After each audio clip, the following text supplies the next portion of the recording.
Imagine um homem sujo, mal vestido, com olhos penetrantes e poderes aparentemente sobrenaturais. Agora, imagine esse mesmo homem controlando a família imperial mais poderosa da Europa, tomando decisões políticas que afetariam milhões de pessoas e sendo impossível de matar. Esta não é uma história de ficção. Este é Grigori Rasputin, o monge louco que ajudou a derrubar um império de 300 anos. Mas quem realmente foi Rasputin? Um curandeiro milagroso? Um charlatão manipulador? Ou algo muito mais complexo e perturbador? Hoje vamos mergulhar na história real de um dos personagens mais enigmáticos e controversos do século XX. Grigori Yefimovich Rasputin nasceu em 1869 em Pokrovskoye, uma pequena aldeia na Sibéria. Sua família era de camponeses pobres e desde cedo Rasputin era considerado diferente. Aos 18 anos, algo mudou. Rasputin afirmou ter tido uma visão da Virgem Maria e a partir desse momento abandonou sua vida de bebidas e pequenos crimes para se tornar um peregrino religioso. Mas aqui está a primeira contradição. Rasputin nunca foi oficialmente um monge. Ele era um starets, uma espécie de homem santo itinerante, sem ordenação formal da Igreja Ortodoxa. Durante anos, ele vagou pela Rússia, visitando mosteiros, alegando ter poderes de cura e desenvolvendo uma reputação perturbadora. Diziam que ele podia ler mentes, prever o futuro e curar os doentes apenas com o toque. Mas havia também rumores mais sombrios. Rasputin supostamente pregava que o pecado era necessário para alcançar o arrependimento verdadeiro. E ele praticava o que pregava, envolvendo-se em orgias e comportamentos escandalosos, alegando que isso o aproximava de Deus.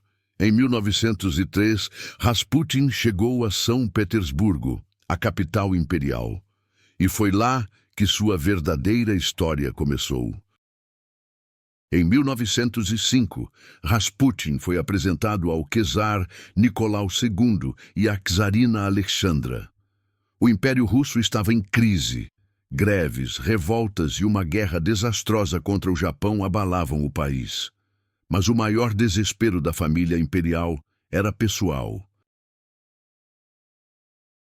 O filho único e herdeiro do trono, o czarevich Alexei, sofria de hemofilia, uma doença genética em que o sangue não coagula adequadamente. Qualquer ferimento simples poderia ser fatal. A medicina da época não tinha cura. Os médicos eram inúteis. Alexandra, desesperada, recorreu a qualquer um que prometesse ajuda. E então conheceu Rasputin. O que aconteceu a seguir permanece um mistério até hoje.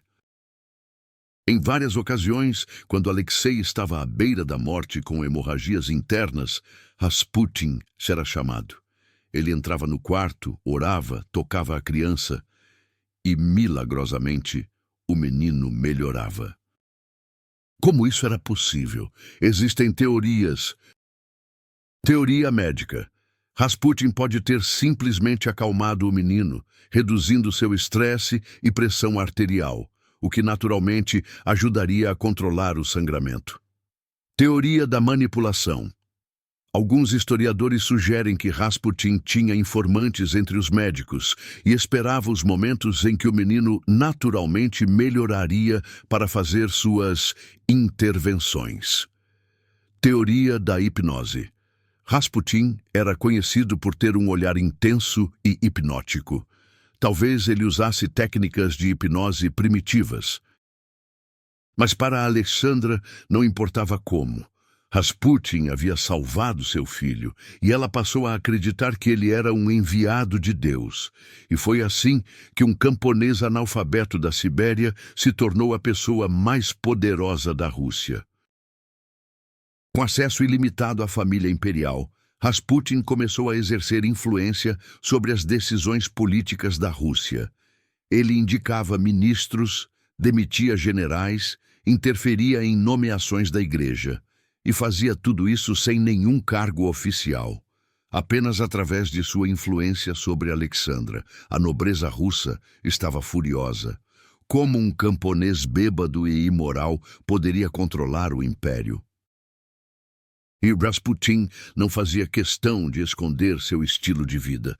Ele frequentava bordéis, bebia excessivamente em público e, segundo rumores, seduzia mulheres da alta sociedade que buscavam suas bênçãos espirituais.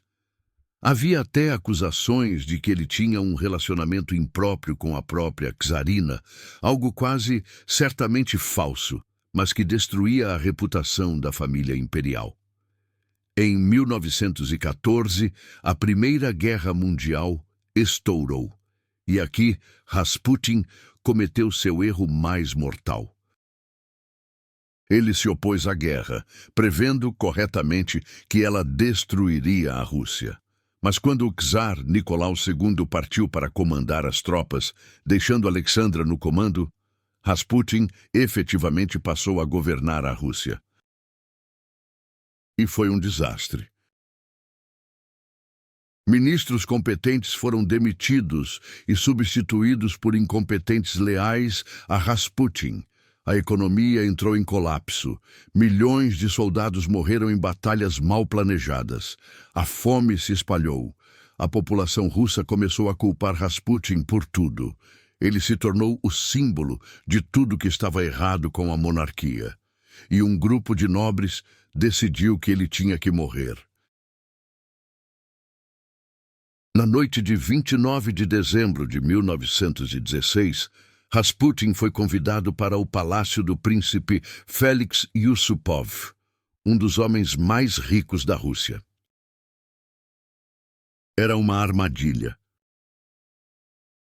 O plano era simples: envenenar Rasputin com cianeto escondido em bolos e vinho, dose suficiente para matar 5 homens. Rasputin comeu os bolos, bebeu o vinho e nada aconteceu. Yusupov entrou em pânico. Rasputin continuava conversando normalmente, como se nada tivesse acontecido. Estava ele realmente protegido por poderes sobrenaturais? Desesperado, Yusupov sacou um revólver e atirou no peito de Rasputin a queima-roupa. Rasputin caiu. Os conspiradores verificaram o corpo. Estava morto. Aliviados, eles subiram para discutir como se livrar do cadáver. Mas quando Yusupov voltou ao porão, Rasputin abriu os olhos. Ele se levantou, agarrou Yusupov pelo pescoço e tentou estrangulá-lo. Yusupov conseguiu se livrar e correu para fora, gritando por ajuda. Rasputin o seguiu, arrastando-se pelo pátio coberto de neve, ainda tentando escapar. Os conspiradores atiraram nele mais 2 vezes. Ele ainda se movia. Finalmente, eles o espancaram com cacetetes até que parasse de se mexer. Para garantir, o amarraram e jogaram seu corpo no rio Neva congelado. 3 dias depois, o corpo foi encontrado. A autópsia revelou algo aterrorizante. Havia água nos pulmões de Rasputin. Ele havia sobrevivido ao veneno, aos tiros, ao espancamento e morreu afogado, preso sob o gelo do rio. Mas será que essa história é real?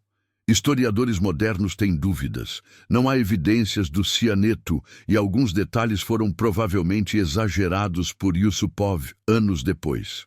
O que sabemos com certeza é que Rasputin foi assassinado por nobres russos que acreditavam estar salvando o império. Mas era tarde demais. Menos de 3 meses após a morte de Rasputin, a Revolução Russa começou. Em março de 1917, o czar Nicolau II foi forçado a abdicar. Em julho de 1918, toda a família imperial, incluindo o pequeno Alexei, que Rasputin havia salvado tantas vezes, foi executada pelos bolcheviques. O império que durou 300 anos caiu. E muitos culpam Rasputin por essa queda. Mas quem foi ele realmente? Um curandeiro genuíno com habilidades inexplicáveis? Um manipulador brilhante que enganou os poderosos? Um louco com sorte? Ou simplesmente um bode expiatório para os fracassos de um sistema já condenado? Talvez Rasputin tenha sido todas essas coisas. Um homem complexo, contraditório, que viveu em um momento crucial da história. Antes de morrer, Rasputin supostamente escreveu uma carta profética a Alexandra, prevendo: se forem seus parentes que causarem minha morte, então nenhum de seus filhos ou parentes permanecerá vivo por mais de 2 anos. E ele estava certo. A história de Rasputin nos lembra que mesmo as figuras mais poderosas podem ser manipuladas pelo desespero, que superstição pode substituir razão e que, às vezes, a verdade é mais estranha que qualquer ficção. E você, o que acha? Rasputin tinha poderes reais ou era apenas um mestre manipulador? Deixe sua opinião nos comentários. E se quiser mais histórias sobre mistérios históricos, inscreva-se no canal e ative o sininho. Até a próxima investigação histórica.